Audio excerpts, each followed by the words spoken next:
I want to talk about the invasion of Gaza, which we don't know when it's going to happen. I'm still expecting it to happen, but we're getting certain signals from the Biden administration, according to a new Washington Post article. They don't really want it to happen. And the longer Israel puts this off, the longer it has 5% of its workforce mobilized, the longer they give the opportunity for the moment to pass. Whether the Israeli public turns against them, or, you know, they just have 5% of the workforce mobilized, and eventually those reservists, those 300,000 people, which is a very large percentage of the Israeli population, they'll have to go back home. And the longer this goes on, the longer the international community can coalesce against Israel. And the sympathy that they were garnering from the October 7th attacks could dry up. And I'm not saying that the October 7th attacks are not brutal, but as the death toll in Gaza continues to rise, with the most recent number being 7,000 from the Gaza Ministry of Health, I don't know how long Israel can keep up the image internationally. But let's read about this for a little bit. Let's go into the story. So we know that the Israeli military is expanding its activities in Gaza. We've seen footage, and I think this is part of the footage that's been published, of the Israeli military in Gaza. We're talking IDF tanks, IDF soldiers doing cross-border raids into Gaza. I saw some people who want to always be the number one face in breaking news, the first person to get the story so they can get the algorithmic clicks. They can get all the juicy views. I saw many of them saying that this was the start of the ground invasion. That is not true. We don't have any evidence that the ground invasion has started. We do have evidence that Israel has crossed into Gaza to do raids, attack certain compounds, etc. And I don't even think this is the first time. I just think it was one of the larger raids, and these raids are now expanding in frequency and in size.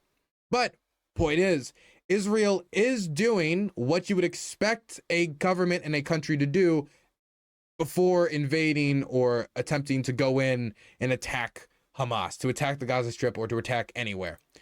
And while the Israeli government is preparing for this, while we're seeing more rallying against the Israeli government on the international stage, with the president of the UN, Antonio Guterres, accusing Israel of the crime of collective punishment, which caused Israel's representative, to put it lightly, flip out at the UN, whether it be the massive recent UN vote on creating a humanitarian truce and a corridor, quote-unquote humanitarian pause, to allow supplies, food, water, fuel, and other things to get into Gaza to support the civilian population, to allow civilians to possibly withdraw. I think it was 120 nations voted in favor, 45 abstained, and 12 voted against. And of the 12, America was one of them. So if anybody is under the illusion that the international community stands with Israel, or that the international community thinks what America's influence on this war has been, as is positive, and that we're with the international community on this, that doesn't seem to be where the votes are aligning. That's not to say that Joe Biden hasn't done anything to try to reel in Israel, but they haven't done enough for the international community, and I don't think he's done enough. And one statement from his government has caused some real concerns to me, real concerns to other people. And I saw this statement causing a nickname for Joe Biden, Genocide Joe. The reason why I'm seeing people call Joe Biden Genocide Joe on X, formerly known as Twitter now, is because Joe's official, a White House official, saying that there's no red lines for Israel in regards to its operations into the Gaza Strip, looks like a blank check. Let's read what he meant. Let's read what he said before we give more commentary on it. The United States is not trying to dictate limits for Israel, the White House said on Friday, as the Israelis expand their military operation in Gaza against Hamas militants. The fresh military onslaught by Israel comes as the United States scrambles to arrange a humanitarian pause for deliveries of fuel and relief aid to Gaza civilians. Now the expanding ground operation will impact efforts towards a pause was unclear. White House National Security spokesperson John Kirby at a news briefing would not comment on the Israeli expected ground operation, but he said Washington support Israel's right to self-defense after Hamas militants killed 1,400 people in southern Israel on October 7th. We're not drawing red lines for Israel, he said. He said the United States continues to discuss with Israel about the aims of its operation. I would really like to hear a clarification about, okay, eradicate Hamas. Number one, how do you achieve that? Number two, What do you do in Gaza after you've moved in and pushed out Hamas? I'd like to hear some clarification, some statement, because God, do I not trust this government. The need to protect civilians in Gaza and the effort to gain the safe return of Israeli hostages, and the need to consider what comes after the ground invasion in Gaza. This is unbelievably important. And this is where the word genocide Joe comes in. There is a fear that what's going to happen is Israel's going to move into Gaza. They're going to take it over. They're going to, quote unquote, eradicate Hamas. I mean, they're not going to eradicate Hamas. They might be able to push Hamas out of territorial control in the Gaza Strip, but many Hamas militants are going to flee in the tunnel systems. Many Hamas militants are already overseas. There are Hamas officials, high-ranking Hamas leadership in countries like Qatar that are being given shelter around the world. And if Israel wants to legitimately eradicate Hamas, that is not what's going to be achieved in Gaza. They're going to eradicate, quote unquote, eradicate their territorial holdings in Gaza. They can get rid of their control in the area where they actually have, I don't want to say political sovereignty, but political control over land, over the 2.1 million people of Gaza, but it's not going to, quote unquote, eradicate Hamas. And there's a fear that after they go in and they push out the Hamas army and they push out the Hamas government, is that Israel's just going to possibly deport and ethnically cleanse the area. And I think, and I'm not just saying this because, I'm fear-mongering. I'm saying this because we have Israeli think tanks tied to Netanyahu's government, former Netanyahu government officials who head think tanks publishing papers saying, hey, this is a rare opportunity to ethnically cleanse the Gaza Strip. Let's read a little bit about this. The Misgov Institute for the National Security and Zionist Strategy, an Israeli think tank, published a paper last week stating that thanks to the vicious Hamas attacks of October 7th, there is currently a unique and rare opportunity to evacuate the entire Gaza Strip. The paper continues, there is no doubt that in order for this plan to be enacted, many conditions need to exist in parallel. At the moment, these conditions exist, and it is unclear when such an opportunity will arise again, if at all. The think tank advocates a bizarre scheme in which Israel would ethnically cleanse the entirety of Gaza and pay Egypt to house its former inhabitants in currently empty apartments near Cairo. The Misgov Institute is headed by Nir Ben-Shabbat. Ben-Shabbat served 4 years as Israel's chief of staff for national security after being appointed to the position in 2017 by Prime Minister Benjamin Netanyahu. So, we're talking about former Benjamin Netanyahu government officials who were appointed and chosen by Netanyahu, writing up think tanks with his institution, talking about openly ethnically cleansing the Gaza Strip, saying, wow, that was terrible, but let's take advantage of the opportunity. Now, look, the only reason I'm talking about this, well, there's multiple reasons I'm talking about this. I'm talking about it because this guy has ties to the Netanyahu government. But the other big reason I'm talking about this is that the Netanyahu government, Israeli Knesset members, everyone that would be in the know has been very tight-lipped about what they're going to do after the invasion. Every time their plan is asked, they will say, we will eradicate Hamas. And then that's it. There's no statement of, we will push out Hamas, then we're going to occupy for a number of years or a number of months, return control to the Gaza Strip to civilians, and then withdraw. There's no plan being laid out for what they're going to do afterwards, which is the same critique Barbara Lee, as the lone vote against the invasion of Afghanistan, gave of the war of Afghanistan. It wasn't that we shouldn't go in and fight the Taliban and Al-Qaeda. It was, we don't have a plan. And if we don't have a plan, we could go in there, make a muck-up of the local system, and then fuck up and leave. And in this case, who knows how long the occupation is going to go? And I don't quite frankly trust Netanyahu's government, with Ben Gvir whispering in his ear, and with the type of rhetoric we're seeing out of Israel, to just take them at their word. So even if they were to come out and say, here is the plan, I'd already be pretty nervous. But the fact that they haven't really laid out that plan makes me extra nervous. And so it makes sense that the Biden administration is trying to get that information out of them. But if the Biden administration is still trying to get that information out of them and engage in those discussions, then they shouldn't be saying there's no red line. Because if we don't know exactly what their follow-up plan is, how can you declare that there's no red line? Not to mention, even if you knew the follow-up plan, you shouldn't take Israel at its word, and saying that there's literally no red line just looks like a blank check for them to do whatever to whoever with no repercussions. So even if it doesn't lead to this doomsday scenario, which again, we have yet to see any statement from the Israeli government itself or any current Israeli government officials that are part of the ruling coalition or the people in positions of high-ranking power to suggest that, yes, we're going to engage in ethnic cleansing. But stuff like this is concerning. And it would be really good if Israeli officials or American officials or someone could clear the air about the follow-up plan. We must have learned something from 22 years of the war on terror. Something. We must have learned something. But as we're still trying to get this information, as the Biden administration is declaring no red line, there's also private talks and private discussions that seems to indicate that the U.S. government is somewhat souring on the idea of an Israeli invasion in the Gaza. That does seem to conflict with the statement from John Kirby 2 or 3 days ago about no red lines. He doesn't lay out any red lines here, so it's not a direct contradiction, but it does seem to indicate that America is interested in finding an alternative path outside of an Israeli invasion of the Gaza Strip. This is from the Washington Post. U.S. urges Israel against Gaza ground invasion, pushes surgical campaign. The Biden administration is urging Israel to rethink its plans for a major ground offensive in the Gaza Strip and instead to opt for a more quote-unquote surgical operation using aircraft and special operations forces carrying out precise targeted raids on high-value Hamas targets and infrastructure, according to 5 U.S. officials familiar with the discussions. Administration officials have become highly concerned about the potential repercussions of a full ground assault, the official said, speaking on the condition of anonymity to discuss sensitive diplomatic matters, and they increasingly doubt that it would achieve Israel's stated goal of eliminating Hamas. Thank you that there's somebody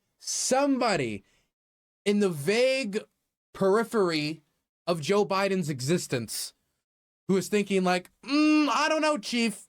I don't know, just go in and Hamas is gone. I don't know if it's that simple, Chief. I don't know if that's going to work. They are also concerned that it could derail negotiations to release nearly 200 hostages, particularly as diplomats think they have made significant advances in recent days to free a number of them, potentially including some Americans, one official said.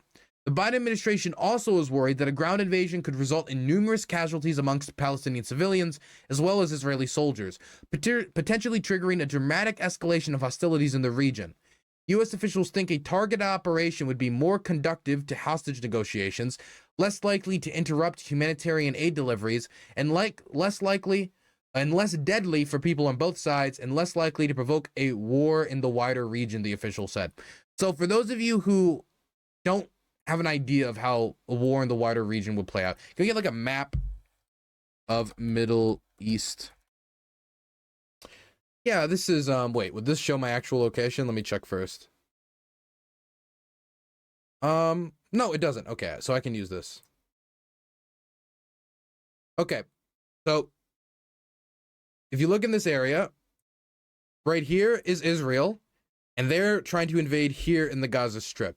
And they've called up 300,000 reservists to do so.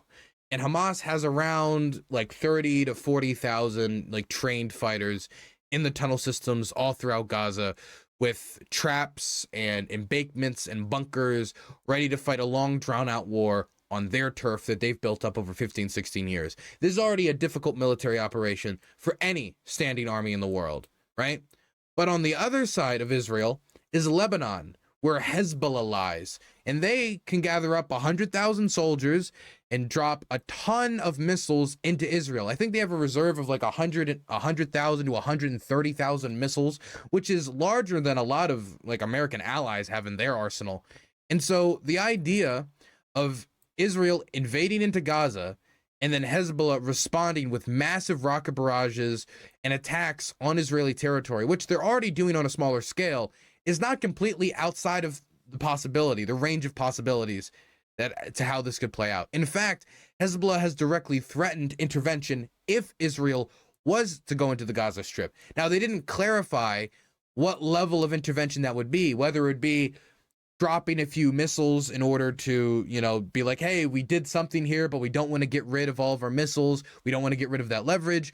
Or it would just be a few border skirmishes. Or if it would be just straight up, we're going to try to cross the border. We're going to fire 100,000 or 130,000 missiles. We're going to do this. We're going to do that. We don't know. It could be that they're just trying to create the specter of an invasion to complicate the Israeli ground invasion of Gaza, so they have to have the troops deployed on the Lebanese border that would otherwise possibly be taking part in an invasion of the Gaza Strip. We don't know.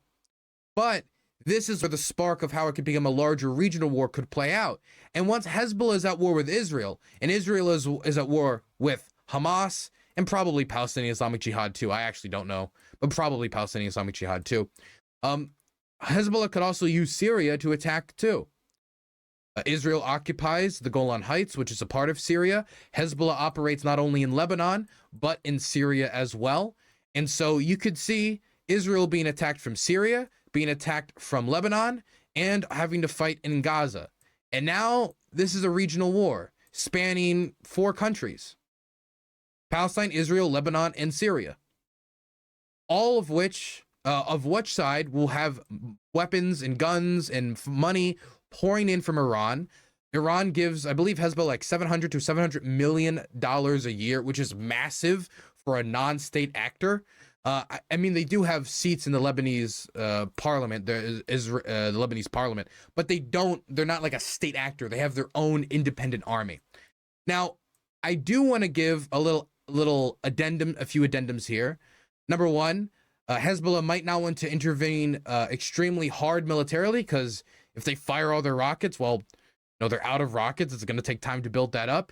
They also know that Lebanon is in the midst of a gigantic economic and political crises, with their currency deflated to nothing, with riots in the country over the economic crises, its infrastructure horribly depleted, with the damage caused from the Beirut port explosion not even completely fixed yet years later, extremely corrupt government, basic services regularly shut off like electricity and water and plumbing, and it's really, really, really bad in Lebanon right now. And I'm not just talking, and I'm not just hearing this from the news stations. I know a decent amount of Lebanese people, and every time I ask them, how's Lebanon right now, the only response I get is absolute shit, and nobody wants to go to war. So if Hezbollah wants to keep those seats in parliament, and if Hezbollah doesn't want to have growing opposition to them in their base of operations, which is Lebanon, if Hezbollah doesn't want to spoil the reputation that they had built through stopping the Israeli invasion of Lebanon by causing another military intervention into Lebanon, there's motivations against Hezbollah intervening. Not to mention, if Iran says no, then the answer is no. So I didn't want to just paint up this doomsday scenario and then scare you and leave you like a lot of other commentators do. World War III, World War III, World War III. I wanted to give you other motivations as well, which would dissuade Hezbollah from doing this type of an intervention. But we don't know for sure, and that might be part of the strategy. Anyway, we went from the red line to possibly American officials, and again, this is from American officials. We don't know for sure how many American officials are on board with trying to stop this, how many American officials are not on board with trying to stop this. Let's read a little bit more. At a moment when the Israelis feel rage and grief over the attacks, there have been considerable public pressure on the Israeli officials to mount a sweeping ground invasion into Gaza. Israeli officials said Friday they had expanding ground operations, but the scope and nature of the expansion was unclear. Now, this paragraph here, I don't know if this is true.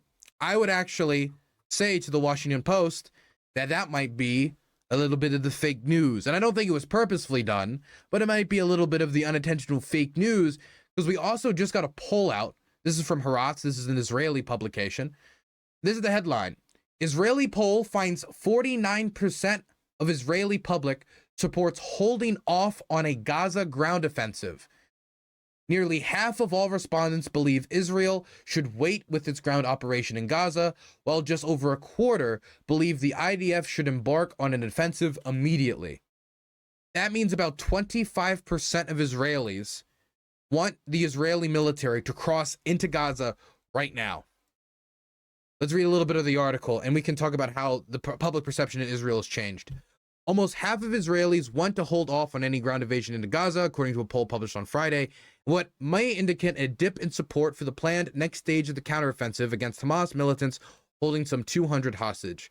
Israel vowed to annihilate Hamas in response to the Palestinian Islamist killing and kidnapping spree in southern communities on October 7th, and has been stepping up tank and infantry raids in concert with heavy shelling of the enclave. Asked if the military should immediately escalate to a large-scale ground offensive, 29% of Israelis agreed, while 49% said it would be better to wait, and 22% were undecided. So the options were either invade now or wait. And almost a majority, but certainly a plurality, said wait. And the amount of people who want to go in now almost matches the percentage of the population who doesn't know and is undecided. This is a big shift from just 10, not even 10 days before when a poll was released, which said 65% support a major ground offensive. Now, I will say that this number, 65% support a major ground offensive, this doesn't clarify exactly when, but still, I think this does indicate a shift in the Israeli public's opinion about how an offensive or how military operations in the Gaza Strip should play out. I think they're thinking about the amount of people who are still being held hostage, the amount of Israeli hostages that have died in bombing raids, and if there's 150 Israeli hostages still in the Gaza Strip, if the Israeli government attempts to invade, there are going to be Israeli hostages that die. They might, if they have the special operations forces ready to raid the specific compounds where they know the hostages are to save them, like they might be able to save some, but these hostages are not all kept in one spot. These hostages are going to be spread out throughout multiple tunnel systems. And there's a good chance if Hamas gets the inkling that Israel's trying to save all of the hostages with raids, they might just either A, move them, or B, shoot them. In fact, Hamas said that if Israel engages in a massive bombing campaign of Hamas and of Palestine and it kills civilians, they'd be willing to kill them. Those civilians have died, but they haven't done it yet. I think it's because they probably want to keep the leverage. But if Israel is doing these raids, there's a good chance they're either going to execute them or move them. So it could end up just killing the Israeli hostages. And undoubtedly, some of them will die.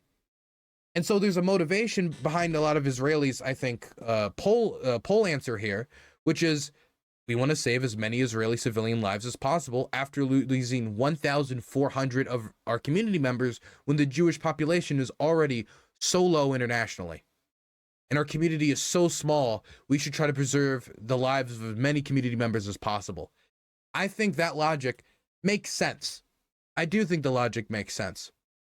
Now, whether this will change after the hostages are let go, I don't know. But there seems to be some indication that Israelis feel very uneasy about how not only how Netanyahu has dealt with the situation, because we've gotten tons and tons of polls, and this isn't disputed, that the Israeli people hold Netanyahu's government responsible for the security failures that led to this, but they're also getting more and more uneasy about Netanyahu managing an invasion into Gaza right now with so many hostages there, and who knows what's going to happen to them. Man. We stand on the precipice of a disaster.